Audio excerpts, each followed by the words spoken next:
né, questões de vigilância, questões de risco, né, vigiar e punir ou vigiar e assistir, né. Você comentou sobre a questão do risco. O risco, esse conceito de risco ainda não tem muitas definições. Na verdade, tem muitas definições, a gente não sabe qual acolher na nossa política, né? Tem um livro do Ulrich Beck sobre a sociedade do risco, a gente vê o quanto o risco influencia nas nossas atividades. Agora a gente tem um outro princípio aí, o princípio da prevenção, ela se assessora ao risco, mas a gente tem o princípio da precaução, que a parte ambiental, a política ambiental traz, e a gente já começa a ver reflexo na política de assistência desse princípio da precaução. A gente começa a ver que antes da pessoa ser desligada do Bolsa Família, ainda permanece durante alguns meses, isso é reflexo desses princípios. Então é importante a gente se apropriar de alguns conceitos, porque a gente vai ver a relação desses conceitos na assistência, né? A Carla trouxe uma questão importante que eu até comentei no início, a questão dos números, né? O psicólogo odeia a psicometria, a gente sempre ignora um pouco os números. No início também era assim. Até nos atendimentos, é importante a gente, durante os atendimentos que a gente faz, a gente conseguir transformar o dado, talvez, em algum número. E entender qual é a definição operacional daquele número, né? Acho que a definição operacional é importante, né? Poucos psicólogos lidam com algoritmos.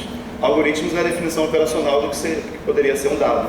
Então, por exemplo, eu tenho atendido em alguns atendimentos familiares, eu identifico mulheres com 50, com 60 anos que já foram vítimas de trabalho infantil. E atualmente elas têm um nível de escolaridade X, Y e a renda também. Quando eu começo a tabular com mulheres que não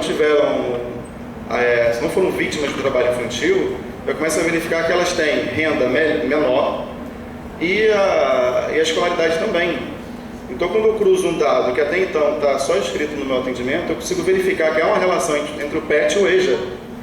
Ou seja, os efeitos do trabalho infantil de 30 anos atrás ainda estão agora naquela senhora de 50, 60 anos. Então só consigo identificar isso quando eu transformo aquela definição, que é a linguagem, em número, em dado. Então é importante que nós psicólogos, se apropriamos desses dados, desses cálculos. A Diana traz as ferramentas do SAGE, eu fico falando SAG, agora eu estou falando SAGE. O extrato SECAD, né, é importantíssimo, a gente tem lidado com isso. Uma análise do extrato SECAD, por exemplo, básico, a gente consegue identificar que na região metropolitana do Rio nós temos 25 mil idosos que deveriam estar recebendo BPC, benefício de pensão continuada, e não recebem. Isso é um impacto gigantesco nas receitas do município. Se imaginar que 25 mil idosos recebendo BPC são 25 milhões de reais circulando na periferia desse território, né? E isso tem um impacto gigantesco no PIB do município, enfim, tem uma série de implicações. Isso depende da nossa atuação lá na ponta. A ponta ela tem que estar vinculada à gestão, de forma que a gestão seja todo esse processo, da ponta até a gestão, porque eu só identifico esse idoso, se na hora que esse idoso for lá no CRAS fazer a carteira do idoso, eu verificar se ele está no perfil ou não.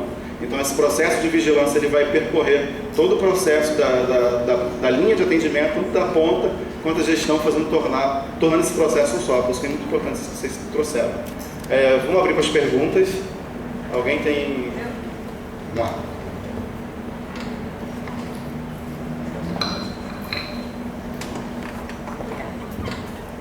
Bom dia, boa tarde, estamos quase para o almoço. Parabenizar a mesa pelas falas. Eu vou fazer uma fala meio, não exatamente uma pergunta, uma provocação, talvez do lugar mais da militância mesmo, né? E aí eu fico pensando assim que a gente pode mais, a gente pode ir além, né? Assim, eu acho que quando a gente fala de pensar a psicologia na assistência social, né?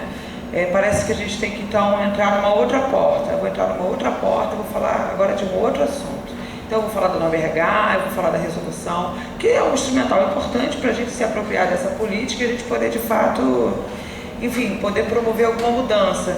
Mas o discurso da psicologia na assistência social não precisa se encerrar aí, né? Acho que, assim, inclusive fazendo um link com a outra mesa, né, a gente tem inclusive a psicologia comunitária e tudo aquilo que a gente vem estudando. Afinal de contas, os saberes psis, de uma forma geral, circulam nesses espaços, historicamente, os espaços da tutela, né, que a gente tenta transformar essa história, desde o Código de Menores e, enfim, desde que o mundo é mundo, né? A criminologia crítica está tudo aí para nos mostrar essa emergência de saberes e como que eles se relacionam. Aí eu vou fazer uma provocação, né? Com a mesa de gestão, eu fiquei pensando assim, né? Como se a gente tivesse aquela história, gestão aqui, a ponta ali. Mas o que é a gestão? Eu acho que mais do que o que é a gestão é como se faz a gestão.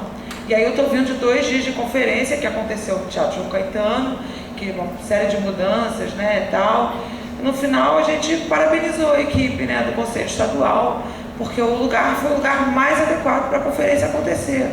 Porque a conferência, ao meu ver, foi um verdadeiro teatro. Uma conferência onde você não tem diálogo, você não tem grupo de trabalho, você assiste um seminário, eu acho que fica complicado a gente poder falar de protagonismo, de propostas, porque o que eu fiz lá foi ouvir. E ouvi coisa que eu não estava nem muito afim de ouvir, assim, com exceção de algumas falas interessantes, mas a gente não está aqui para ficar enxugando gelo, assim, falando algumas verdades que são ditas, no lugar da militância. Então, assim, como que se faz essa gestão, né? E quais os efeitos dessa gestão? O que essa gestão produz? Quem que está na gestão? Talvez seja uma pergunta interessante, né? Porque, assim, na gestão estamos todos, né, gente? Estamos todos na gestão. A gente pode pensar em níveis de gestão, né? Como que você faz a gestão daquilo que te atravessa? Como você faz a gestão do teu parecer técnico? Como que você faz a gestão do seu atendimento? Né? Como que você faz a gestão daquele diálogo com o usuário? Como que você faz a gestão dos processos, se justamente o processo é aquilo que nos afasta do diálogo? E aí eu estou falando daquele cotidiano de trabalho mesmo, né? Assim, então a gestão, a gente pode encarar a gestão como uma afirmação de uma escuta e de uma mediação. Porém, o que a gente vê na prática é que a gente acaba ficando limitado nessa gestão das imposições que a gente recebe. Imposições entendidas como tarefas de trabalho, né? Então é necessário a gente fazer uma análise da nossa implicação, uma análise dessa demanda que chega para a gente poder desnaturalizar, né? E poder transbordar os lugares que estão postos para a gente. Se a gente pode desconstruir essa noção de ponta, a gente também deve lembrar que a gente vai estar sempre em algum ponto ou alguma ponta. E aí, nesse local que a gente está, nesse território, nessa singularidade, cabe a gente pensar como que eu faço a gestão das relações às quais eu estou inserida, pois não nos falta capacidade. Eu acredito que não é a capacidade que falta para a gente de fazer esse tipo de análise crítica, né? Porém, sobram os efeitos sobre os quais nós estamos nas condições desse tabuleiro, né? E aí a gente pode falar, como o colega colocou aqui, que é muito necessário, né? Questões trabalhistas, questões de equipe, quando você trabalha sendo terceirizado, trabalhando com um colega servidor, né? Assim, como é que a gente faz a gestão das contratações, tudo isso, né? Tudo é assunto para a gente aqui no seminário. E eu acho que é para isso que a gente está aqui, pensar em estratégias para escapar desse lugar que a gente se encontra na realidade desse trabalho, nessa política, que é um lugar perverso, né, gente? É uma relação perversa. Não cabe a gente aqui na psicologia, no município do Rio de Janeiro, ficar falando apenas das normativas sem falar da realidade que estão os serviços, né? Assim, E aí eu acho que fica esse meu convite para todos nós que estamos aqui, sair do lugar da passividade, apenas da escuta, do seminário, e usar esse espaço como espaço de construção do diálogo. Mesmo que aqui não seja uma conferência, seja um seminário, que façamos do seminário uma conferência, já que, né, a gente pode usar um nome e fazer outra coisa. Então eu acho que é isso, assim, a minha provocação, assim, é meio que convocar todo mundo que está aqui a pensar assim, né, de qual gestão que a gente está falando, porque na gestão estamos todos, gente.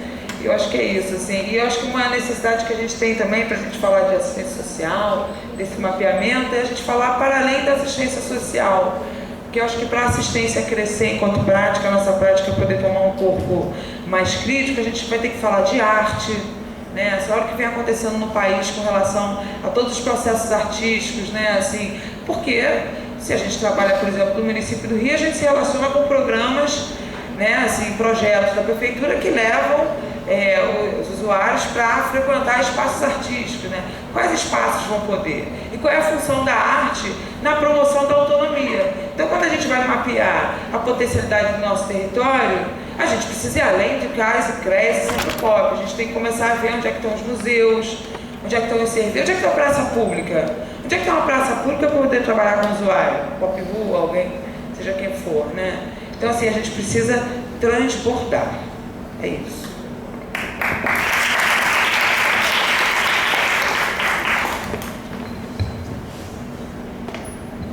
próxima pergunta. Boa tarde. Pegando o gancho, cada um fala de um lugar, né? Então vou falar do lugar, né? Hoje estou como vereador na cidade de Niterói, sou sociólogo e não precisa nem dizer por conta que minha esposa falou, tem relações afetivas grandes com o Sistema Único da Assistência Social. O CRAS nos aproximou e tem 2 filhos do CRAS já, né? Um de 9 anos e outro de 4. Fui secretário municipal de assistência social em Niterói durante 2 anos e meio. Hoje estou como vereador e também lançamos a frente estadual de vereadores na conferência no primeiro dia lá. Alguns disseram que foi a melhor coisa que aconteceu na conferência, foi o lançamento da frente de vereadores. E o lugar que nós estamos no contexto atual, se a gente pegar um paralelo, teve o pré-SUAS, nós tivemos o SUAS, e será que nós estamos caminhando para o final do SUAS? Eu acho que é uma grande pergunta que nós temos que fazer. E falar em gestão, falar em intersetorialidade, falar vigilância, enfim, falar de tudo que a mesa nos provoca, me traz uma reflexão do papel do trabalhador nessa política, na gestão do território, e que gestão do território é essa? Porque se por um lado o secretário, como a Diana mesmo falou, muitas vezes ela deixa até de falar que é secretária, eu nunca deixei de falar que eu sou secretário e gestor não, nunca tive vergonha e sempre fiz um bom enfrentamento. E quando você vai fazer o debate com o profissional e quando fazer o debate com o usuário, que sociedade, qual sociedade você defende? Qual o modelo de sociedade a partir da sua prática de gestão? Gestão, seja ela a gestão do secretário, seja a gestão do território e o diálogo com as outras políticas. Isso para mim é uma questão fundamental nesse enfrentamento que nós estamos fazendo. E é um prazer estar com vocês aqui, psicólogo. Quero parabenizar o CRP, porque de fato é fundamental que vocês façam esse debate. Estou aqui com o maior prazer com vocês, mas também tem um debate do enfrentamento, seja ele da formação acadêmica, que Carla muito bem trouxe aqui para o debate, mas seja ele também da organização, porque eu não acredito no final do SUAS, mas esse SUAS está apresentado neste momento também não é o SUAS que eu acredito. Aquele SUAS que nós lutamos, em tantas conferências que nós fizemos, que nós brigávamos entre nós, porque a gente queria mais, e precisamos gritar mesmo e brigar meio por mais, talvez aquele pacto lá tenha sido rompido, talvez não, ele foi rompido, aquele pacto pelo SUAS, e a gente precisa fazer novos pactos, com novas práticas, sejam elas políticas públicas, mas sobretudo práticas políticas, e por isso que nós fizemos lá, e estamos trabalhando num ambiente muito difícil e delicado, que são câmaras de vereadores, para discutir SUAS, porque na verdade a prática é de cesta básica, clientelista, tudo aquilo que foi trazido na primeira mesa e também foi abordado nessa segunda mesa, e aí a gente conta o profissional, como sociólogo também me sinto, sou e fui um profissional do SUAS, também fiz um caminho dentro do Sistema Único da Assistência Social, não comecei minha vida como secretário, coordenei Bolsa Família, fui lá orientador do agente jovem, isso lá atrás, quer dizer, tem uma caminhada nessa história toda, e a gente precisa agora refletir sobre isso. Então o seminário é um momento oportuno e precisamos somar forças. Dia 7 agora, vai ter em Brasília a plenária do Colegiado Nacional de Gestores com o Colegiado Nacional de Secretários, Gestores Municipais, com o Colegiado Nacional, a Frente Nacional de Gestores de Secretários estaduais.